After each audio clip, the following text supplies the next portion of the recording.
You're known around the office as probably the most passionate guy when it comes to cash flow. Why is cash flow planning and cash flow consideration so important to every financial plan? Cash flow is so important because it's the foundation of your whole financial plan. Especially for young accumulators, you've got a long period of time where if you can capture your surplus, you can put it to use.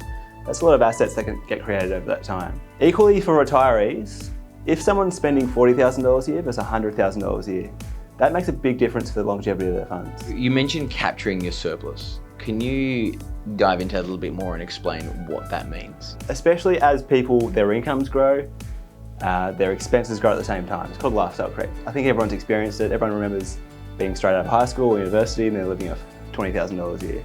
Things grow, obviously the life circumstances change, you got kids and whatever else, mortgage that comes along.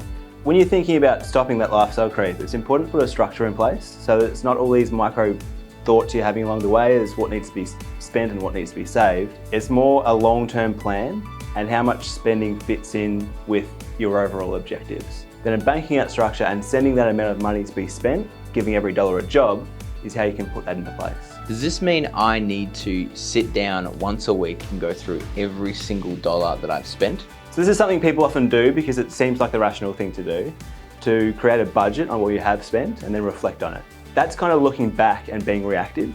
The important thing is to look forward and make a forward-facing plan. The concept of giving every dollar a job is you send money to different places to be done for different things. So the way you do that is with a bank account structure. Overall idea is that you separate your fixed expenses from your discretionary expenses. Your fixed expenses are what they are. You got your mortgage, your insurances, these non-negotiables.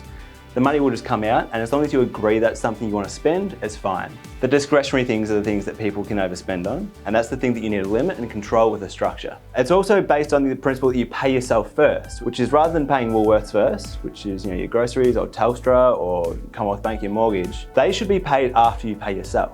And paying yourself is investing. It's putting money away for the future. It's putting money away for a certain goal. It may be holidays. It doesn't need to all be boring. Recently I've splurged really on a new bike. New bike, quite a bike. Yes, I'm looking forward to picking that one up.